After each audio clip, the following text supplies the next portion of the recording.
Hello guys, welcome back to the channel. कैसे हैं आप सब? आज बात करने वाले हैं अपकमिंग कार्स के बारे में। सबसे बड़ा अपडेट है क्रेटा नेक्स्ट जनरेशन का। Volkswagen की टेरा जो कि काइलैक पे बेस्ड है वो भी आएगी। सारी बात करेंगे धीरे धीरे। चलिए फटाफट से वीडियो को स्टार्ट करते हैं। Let's go. नमस्कार, जय हिंद दोस्तों। आई होप सारे शेयर बढ़िया होंगे। सबसे पहले स्टार्ट करते हैं नेक्स्ट जनरेशन Hyundai क्रेटा से, जिसका कोड नेम है SX3। साउथ कोरिया में ये टेस्ट होती हुई नजर आई है और स्पाई हो गई है। अब इससे पहले आप लोग ये सोचो कि यार 2024 में ही तो नेक्स्ट जन आया था।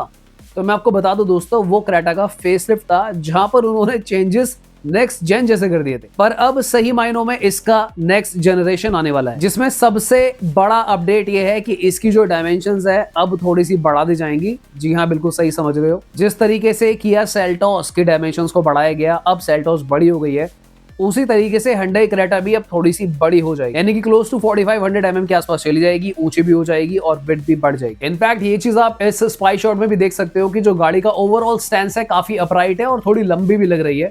इनफैक्ट दोस्तों, इसका प्लेटफॉर्म भी चेंज हो जाएगा। अब आपको पता है कि किया सेल्टोस भी ग्लोबल K3 प्लेटफॉर्म पे जा चुकी है, जो कि एक 5 स्टार रेटेड प्लेटफॉर्म है। ये चेंजेस करने का सबसे बड़ा मेन रीजन ये भी है कि जो Hyundai क्रेटा है करंट वाली, जो अभी ऑलरेडी मार्केट्स में है, वो उतनी ज्यादा सेफ नहीं है। लास्ट जो भी टेस्ट हुए थे वहां पर इस गाड़ी ने 3 स्टार की क्रैश टेस्ट रेटिंग को अचीव किया था। पर अब Hyundai चाहते हैं कि भैया जो न्यू क्रेटा आएगी वो 5 स्टार सेफ्टी रेटेड होनी चाहिए, इसीलिए ये लोग ग्लोबल K3 प्लेटफॉर्म पे इसको ला रहे हैं। और उससे पहले मेरा एक क्वेश्चन ये भी है कि किया सेल्टोस तो ऑलरेडी लॉन्च हो गई ना, उसका क्रैश टेस्ट कहां है भाई? I mean, अगर पहले उसका हो जाता तो ज्यादा सेंस बनता कि यार क्रेटा को भी फटाफट से इस पर स्विच करो, ताकि जो एक सेफ्टी गेम चल रहा है जो टाटा महिंद्रा बढ़िया प्ले कर रहे हैं वहां पे, उस रेस में ये लोग भी भाग पाए। अगर हम बात करें इंजन ऑप्शंस की, तो अच्छी बात यह है कि existing 1.5 litre natural aspirated engine continue आने वाला है।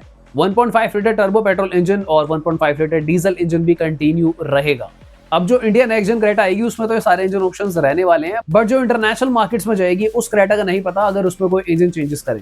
रेनो डस्टर हाइब्रिड लेकर आ रही है, तो उसको कंपीट करने के लिए there is a strong possibility कि आपको क्रेटा में भी स्ट्रांग हाइब्रिड देखने को मिलेगा। एंड आने वाले दिनों में ये सेम टेक्नोलॉजी आपको किया सेल्टोस में भी एज हाइब्रिड देखने को मिलेगी। अगर हम टेक अपग्रेड्स की बात करें तो एग्जैक्टली आपको किया सेल्टोस की तरह सारे नए फीचर्स यहाँ पे देखने को मिलेंगे। लार्जर स्क्रीन देखने को मिलेगी, एडवांस एडास देखने को मिलेगा। एंड इसका जो लॉन्च पीरियड रखा गया है दोस्तों, वो दिवाली के आसपास रखा गया है, यानी कि 2026 की जो दिवाली है और न्यू ईयर के बीच ये जो 3-4 महीने का ड्यूरेशन है, इसके आसपास ये आपको कहीं ना कहीं लॉन्च होती हुई नजर आएगी। तो यानी कि जो भी लोग दिवाली के अराउंड कार लेने की प्लानिंग करेंगे या फिर न्यू ईयर के आसपास 2027, उनको एक एडवांटेज हो सकता है कि आपको शायद नई क्रेटा देखने को मिल जाए।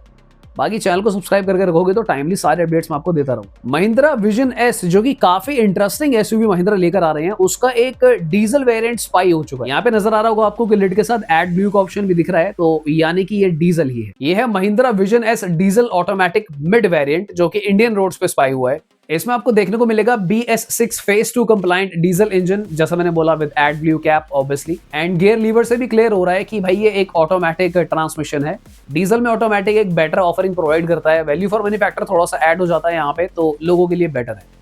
पहले vision as a concept car दिखाई गई थी, वहां पर इसके इंटीरियर काफी ज्यादा फ्यूचरिस्टिक थे, पर यहाँ पर जो इंटीरियर्स हमें दिखाई दे रहे हैं थोड़े से रेगुलर से लग रहे हैं, जैसे महिंद्रा की कार्स में आते हैं स्कॉर्पियो वगैरह में, तो वो वाला इंप्रेशन ओवरऑल हमें दिखाई नहीं दे रहा है। पर अच्छी बात यह कहीं ना कहीं कि यार वो अगर उस तरीके के इंटीरियर्स डाल देते हैं, फीचर्स डाल देते हैं, तो फिर वो काफी ज्यादा मुझे लगता है कॉस्टली साइड पे भी जाएगा और मेंटेन करना भी टफ होता है। तो फिलहाल यही ठीक। ये कार NU IQ प्लेटफॉर्म पे बेस्ड है और साथ ही में 1.2 लीटर जो आपको XUV300 में देखने को मिलता है टर्बो, आपको एज इट इज देखने को मिलेगा, जहां पर आई बिलीव आपको TCMPFI और GDI दोनों इंजन ऑप्शंस देखने को मिल जाएंगे डीजल के साथ। अगर हम इस कार की प्लेसमेंट की बात करें, क्योंकि महिंद्रा के पास बोलेरो भी है, XUV300 भी है, तो मुझे लगता है कि जिस तरीके से सोनेट भी थी और किया सेरोस भी ले आई थी, तो आई बिलीव उस तरीके से यहाँ पे कुछ काम होगा, जहां पर एक काइंड ऑफ मिनी SUV बनाने की कोशिश करी जा रही है। क्योंकि रिपोर्ट्स के अकॉर्डिंगली इसकी जो ग्राउंड क्लियरेंस है ये बहुत यूनिक रहने वाली है। 240 से 270 mm के बीच में भी हो सकती है। आई हैव नो आइडिया कि इतनी ज्यादा कैसे रिपोर्ट्स में आ रही है, कुछ गलत लिखा हुआ या फिर क्या सीन है। आप लोग चाहो तो कमेंट करके भी चर्चा में जुड़ सकते हैं। नेक्स्ट बात कर लेते हैं Volkswagen की। यहाँ पर उन लोगों के लिए काफी खुशी की बात है जो लोग वेट कर रहे थे कि भाई जिस तरीके से स्कोडा काइलैक आती है, उसी तरीके से Volkswagen की भी एक टेरा कार थी जो लॉन्च होने वाली थी। तो Volkswagen ने अनाउंस करा है कि इसी साल 2026 में ये अप्रोक्सीमेटली 4 से 5 कार्स को लॉन्च करेंगे, जिसके अंदर Tiguan facelift, Virtus facelift confirm हो चुका है। साथ ही में इनकी कुछ और भी गाड़ियां हैं, उनके बारे में बात करें। यहाँ पे आपको दिखेगी एक फ्लैगशिप SUV जो है टेरॉन R लाइन, जिसमें आपको 2 लीटर का TSI पेट्रोल इंजन देखने को मिलता है।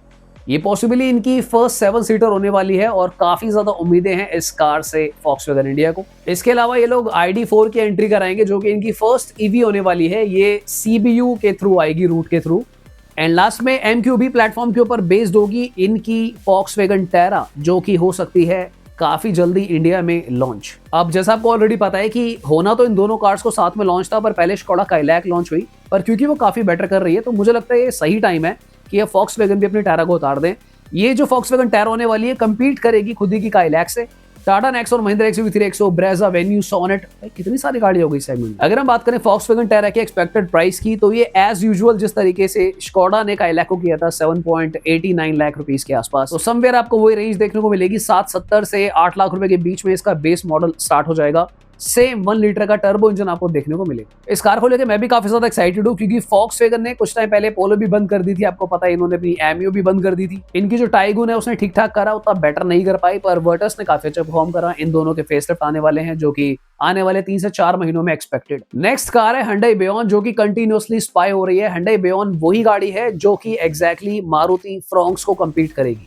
मारुति फ्रॉन्क्स बहुत ज्यादा सेल करती है, इस सेगमेंट में काफी चर्चा है मारुति फ्रॉन्क्स की, तो Hyundai के पास इसका कोई काउंटर नहीं था, इसीलिए ये लोग i20 को अपग्रेड करने की जगह Hyundai Beyon लेकर आ रही है। ये कार डिले इसलिए भी हो रही है क्योंकि इसकी स्ट्रैटेजी पे ये लोग काफी ज्यादा फोकस कर रहे हैं।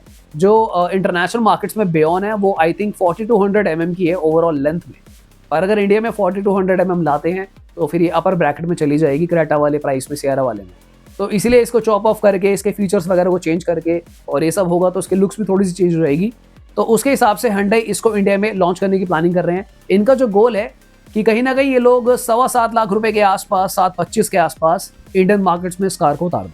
Hyundai Beyon में भी आपको 1.2 लीटर का 4 सिलेंडर नेचुरल एस्पिरेटेड इंजन मिलेगा जो ऑलरेडी इनकी वेन्यू में भी आता है, और साथ ही में 1 लीटर का या फिर 1.2 लीटर 4 सिलेंडर टर्बो इंजन जो काफी चर्चा में है वो भी शायद आपको Hyundai Beyon में देखने को मिल सकता है। पर फिलहाल मुझे लगता है जो टर्बो इंजन 1 लीटर का ऑलरेडी इनके पास अवेलेबल है, वेन्यू सोनेट में आता है, उससे भी बात बन जाएगी जिस तरीके की कार की साइज है। नेक्स्ट बात कर लेते हैं Hyundai Exter फेसलिफ्ट की, जो कि टाटा पंच की क्लोजेस्ट कॉम्पिटिटर है।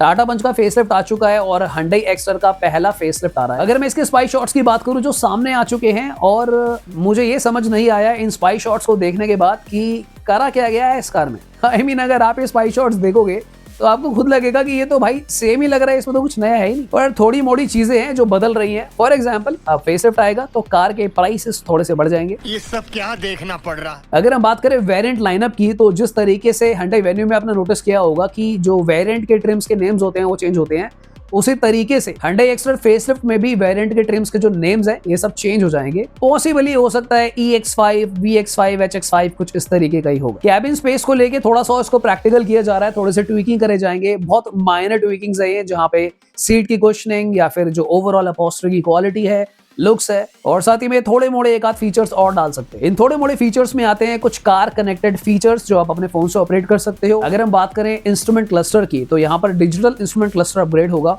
साथ ही में इंफोटेनमेंट सिस्टम का जो साइज है उसको थोड़ा सा बढ़ा दिया जाएगा। लॉन्ग डिस्टेंस को इजी बनाने के लिए front end rear arm rest आपको इस कार में देखने को मिलेगा। And top variant extra facelift में आपको वेंटिलेटेड सीट्स भी मिल जाएंगी, तो तालियां बजाइए क्योंकि इसका जो टॉप वेरिएंट है और महंगा हो जाएगा। अब दोस्तों देखो, अगर आपको फीचर्स चाहिए, देखो उसके लिए पे तो करना पड़ेगा ना, पड़ेगा। अब तुम बोलो नहीं भाई मैं तो नहीं पे करूंगा, वेंटिलेटेड सीट्स का सेम प्राइस रखो, तो ऐसे नहीं हो सकता। तो यानी कि अगर प्राइसेस बढ़ते हैं अपर वेरिएंट्स के, सो दैट्स लॉजिकल क्योंकि फीचर्स बढ़ गए हैं, पर बेस वेरिएंट के प्राइसेस मुझे लगता है नहीं बढ़ने चाहिए। अगर हम बात करें सेफ्टी की तो एक्स्टर में ऑलरेडी एज स्टैंडर्ड 6 एयरबैग्स आ रहे हैं, और पंच में पहले नहीं आते थे, पर अब फेसलिफ्ट के बाद उन्होंने 6 एयरबैग्स तो कर ही दिए, 5 स्टार भी है। Hyundai Exter का क्रैश टेस्ट अभी तक नहीं हुआ है, और जितना मैंने पता किया है फिलहाल सेफ्टी को लेके कोई नई स्टेटमेंट नहीं है कि प्लेटफॉर्म को रीइंफोर्स करा या फिर कोई नए चेंजेस करे, क्योंकि फेसलिफ्ट है तो यहाँ पर ऐसा कुछ भी नहीं आ रहा है। तो जो भी इसका चल रहा है हिसाब किताब सेफ्टी का, जितना मैंने चेक करा था लास्ट, जो मुझे समझ में आती है 3 से 4 स्टार के आसपास की सेफ्टी रेटिंग एक्स्टर की मुझे कहीं ना कहीं लगती है, शीट मेटल के हिसाब से या फिर फीचर्स के हिसाब से अगर मैं बात करूं। पर इसको डेफिनेटली पंच का कॉम्पिटिटर सेफ्टी के मामले में तो मैं नहीं मानूंगा, बहुत दूर दूर तक नहीं मानूंगा। अगर हम बात करें इंजन ऑप्शंस की तो एक्स्टर फेसलिफ्ट में आपको सेम इंजन मिलेगा 1.2 लीटर 4 सिलेंडर का।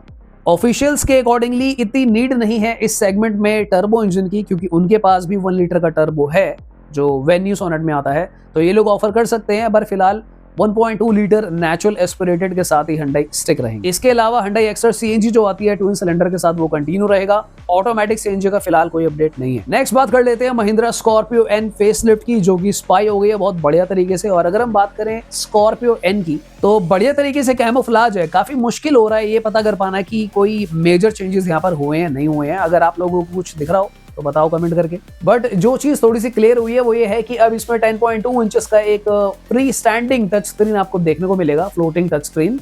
ये सेम ही लेआउट है मुझे लगता है जो थार रॉक्स वाला था, जहां पे आपको wireless Android auto and Apple CarPlay देखने को मिलेगा। इसके जो सेंटर एसी वेंट्स है उनको भी अपडेट करा है, थोड़ा सा जो डिजाइन है उसको स्लीक कर दिया, प्रीमियम सिल्वर फिनिश दे दी है। एक्स्टर की तरह यहाँ पे भी सीट अपॉस्ट्री को जो है थोड़ा सा रिफ्रेश करेंगे और कंफर्ट बढ़ सकता है और डिजाइन चेंज हो सकता है। अगर हम मेजर एक्सटीरियर चेंजेस की बात करें तो एक लार्जर ग्रिल और साथ ही में LED headlights and new DRL, आपको थोड़ा सा जो सिग्नेचर पैटर्न है चेंज मिलेगा। न्यू डिजाइन के फॉग लैंप आ सकते हैं कॉर्नरिंग फंक्शन के साथ, रिवाइज्ड एलईडी टेल लैंप आपको देखने को मिलेंगे और कुछ न्यू कलर ऑप्शंस भी आ जाएंगे। न्यू एलॉय व्हील्स आपको देखने को मिलेंगे, 18 इंचेस के 225 टायर रहने वाले हैं, तो डिजाइन थोड़ा सा पर चेंज होगा। अगर हम इंजन ऑप्शंस की बात करें तो 2 लीटर एंड 2.2 लीटर दोनों सेम रहने वाले हैं। कोई नया इंजन इंट्रोड्यूस नहीं हो रहा है स्कॉर्पियो फेसलिफ्ट में, और मुझे लगता है कि जरूरत भी न्यू इंजन की नहीं। ऑलराइट, तो मुझे लगता है हमने काफी सारी बातें लेटेस्ट अपकमिंग कार्स के बारे में कर ली है। अगर आपको वीडियो अच्छी लगी हो please like the video, subscribe the channel and share this video with someone जिसको ये सब जानने की नीड हो। मिलते हैं दोबारा किसी और दिन। Bye bye, take care.